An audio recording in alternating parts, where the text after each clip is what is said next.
Edukasyon sa pagpapakatao sa ikasyang na baitang. Module 6, ang kabataan at ang likas na batas moral. Ikalawang linggo, ikatlong araw. Kasanayang pagkatuto. Nasusuri ang mga batas ng pamilyar at panukala tungkol sa mga kabataan batay sa pagsunod ng mga ito sa likas na batas moral. Narito ang layunin sa ating paksa ngayong araw. Una, na ipapaliwanag ang mabuting naidudulot ng batas ng tao at likas na batas moral sa sarili at sa lipunan. Pangalawa, nasusuri ang mga batas na umiiral at panukala tungkol sa mga kabataan batay sa pagsunod ng mga ito sa likas na batas moral.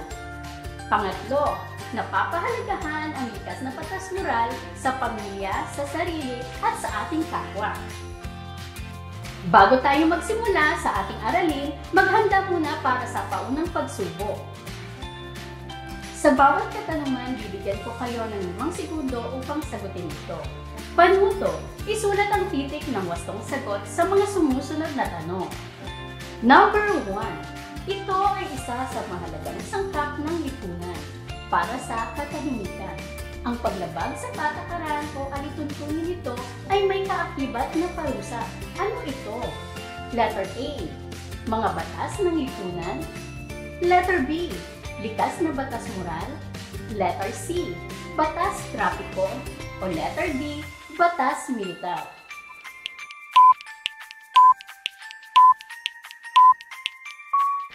Ang tamang sagot ay letter A, mga batas ng lipunan.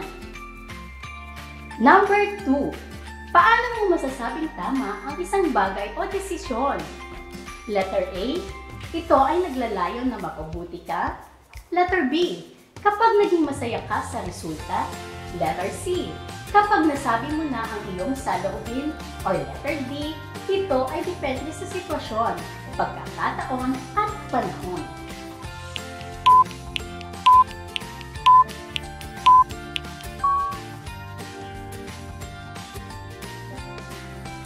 Number 3.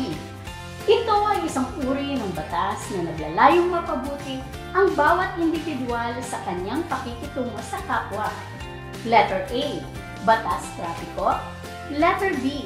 Pambansang batas. Letter C. Likas na batas moral. Or letter D. Curfew.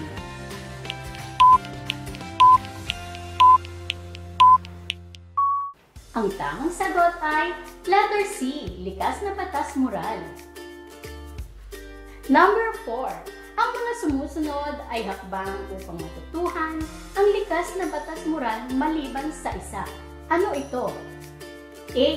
Itinuro ng magulang at iba pang miyembro ng pamilya. Letter B. Nabasa sa aklat at social media. Letter C.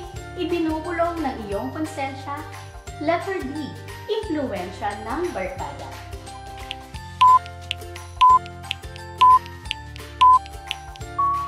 Ang tamang sagot ay letter D.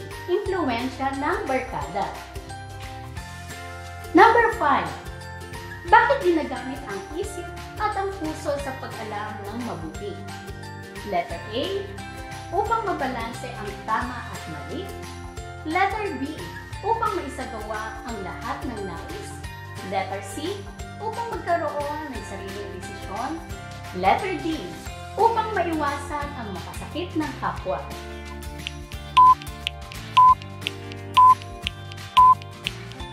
Ang tamang sagot ay letter A. Upang mabalanse ang tama at ang mali. Kamusta? Tama ba ang iyong mga sagot? Huwag kang mag-alala dahil siguradong makaka-perfect score ka sa susunod na pagsubok. Ngayon naman para sa ating balik-aral, ito ang panito. Pagmasdan ang mga larawan sa ibaba. Ito ay hangos sa nakaraang aralin. Pumili lamang ng isa o dalawa na para sa iyo ay naglalarawan ng likas na batas moral. Isulat ang iyong sagot at ipaliwanag ito.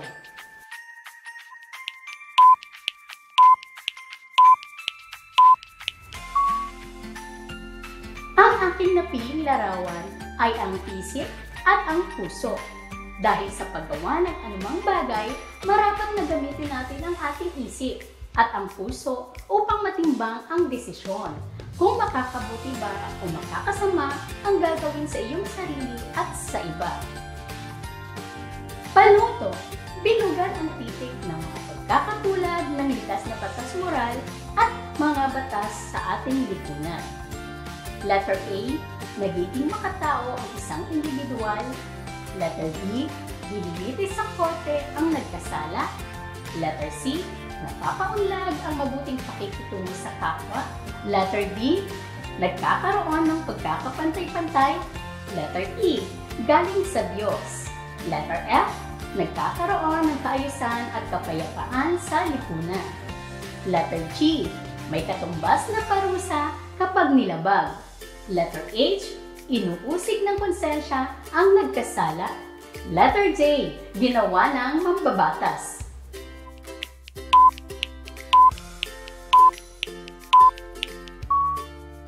Ang sagot ay letter A, letter C, letter D, letter F, at letter G.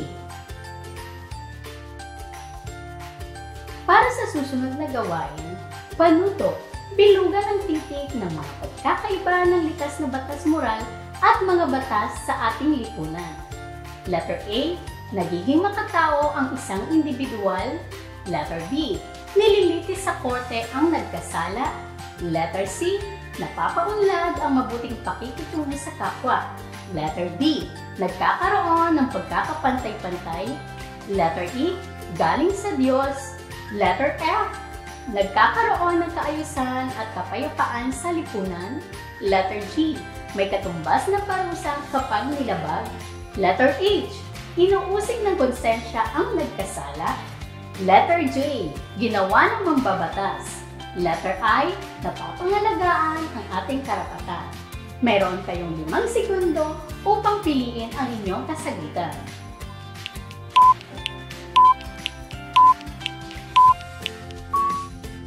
Ang mga tamang sagot ay letter B, letter E, letter G, letter J, at letter I.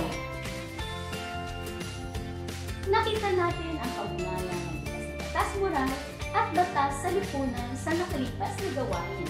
At nalaman natin ang likas na batas moral sa nakaraan na aralin.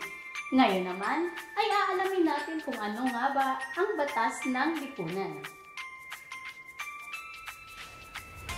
Batas ng lipunan. Mga alituntunin o patakaran na ginawa ng pamahalaan para sa ikabubuti ng mga mamamayan.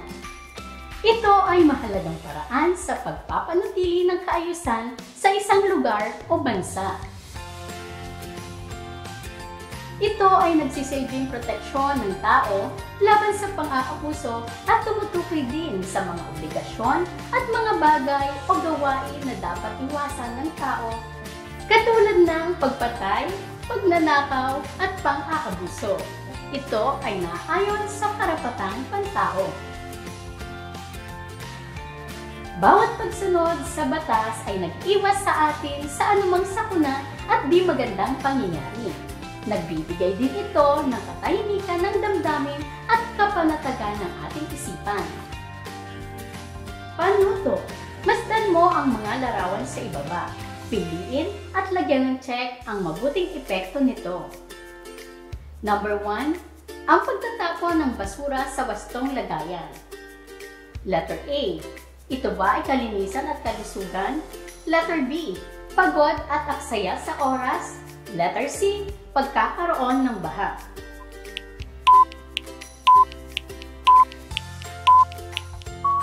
Ang tamang kasagutan ay letter A. Pangalawang larawan. Ang pagtawid sa tamang tawiran ay nagbibigay at nagpapanatili sa atin na letter A, pagod at aksaya sa oras. Letter B, makakaiwas sa sakuna. Letter C, mahuhuli ka sa pupuntahan.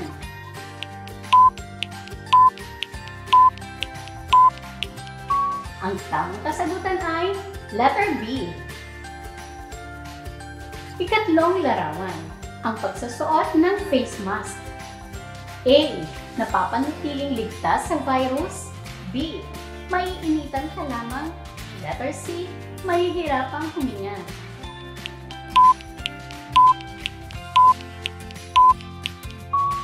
Ang tamang kasagutan ay letter A. O, ikaw naman, magbigay ka ng isang personal na karanasan ng mabuting dulot ng pagsunod mo sa batas sa lipunan at isang mabuting dulot ng pagsunod mo sa likas na batas moral. Ipaliwanag ang iyong isinulat. Ang aking natutunan sa pagsunod sa likas na batas moral ay napaunlad ko ang aking pakikitungo sa kapwa at ang aking natutunan naman sa pagsunod sa mga batas sa ating lipunan ay pagkakaroon ng malasakit sa ating kapaligiran at kapwa. Panuto, tingnan mo ang larawan sa ibaba. Ito ay isang batas na umiiral sa lipunan, basahin mo ito at sagutan. Unang larawan, usapang GMRC. Pagtuturo ng maganda at mabuting asal sa mga estudyante. Batas na. Ano ang reaksyon mo sa batas na ito? Bilang kabataan, paano mo maipapakita ang iyong pagtugon?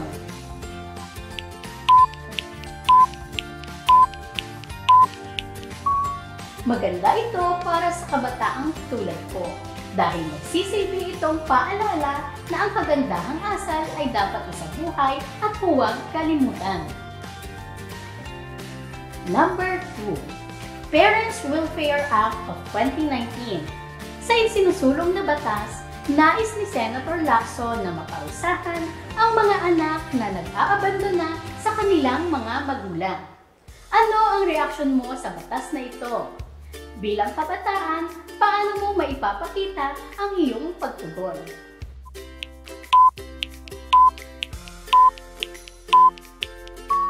Narito ang aking mungkahing kasagutan. Isang makabuluhang panukala ito dahil nagpapaalala at ipinapakita nito ang kahalagahan ng ating magulang at dapat nasuklian ang kanilang pagmamahal at sakripisyo. Para sa paglalahad ng ating aralin, ito ang mga gawain. Panuto. Sumulat ng isang slogan tungkol sa pagsunod sa batas. Pagkatapos, ipaliwanag ang iyong ginawa kung paano ito makakatulong sa pag-unlad ng bansa.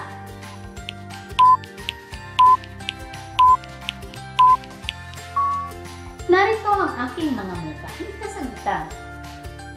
Sa ipakaunlad ng bayan, disiplina ang kailangan. Dahil naniniwala ako na ang pagsunod sa batas ay tanda ng taglay na disiplina ng bawat isa at sa pamamagitan noon magkakaroon ng pag-unlad. Pagpapahalaga. Panuto.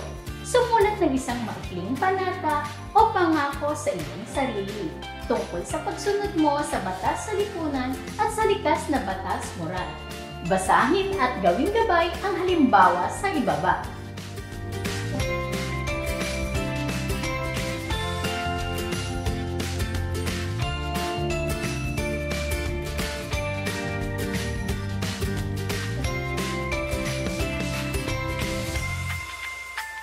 Para sa ating panapos na pagsubok, panuto, sagutan ang mga tanong.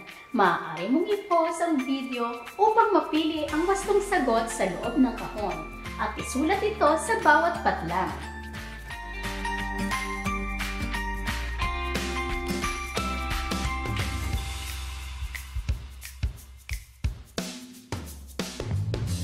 Halina't kunan natin ang mga patlang. Bilang kabataan, tungkulin kung sumunod sa mga ipinapatupad na batas at makikiisa sa programa ng pamahalaan upang maitaguyod ang kaayusan ng lipunan. Isa sa buhay ko ang magagandang asal at igagalang ko ang aking kapwa para sa ikauunlad ng bansa. Sa lahat ng oras at panahon, may nakikita man o wala sa aking gawi o kilos. Diyan natatapos ang ating aralin. Inaasahan ko na sasagutan mo ang iyong digitized worksheet upang lubos pang maunawaan ito. Paalam!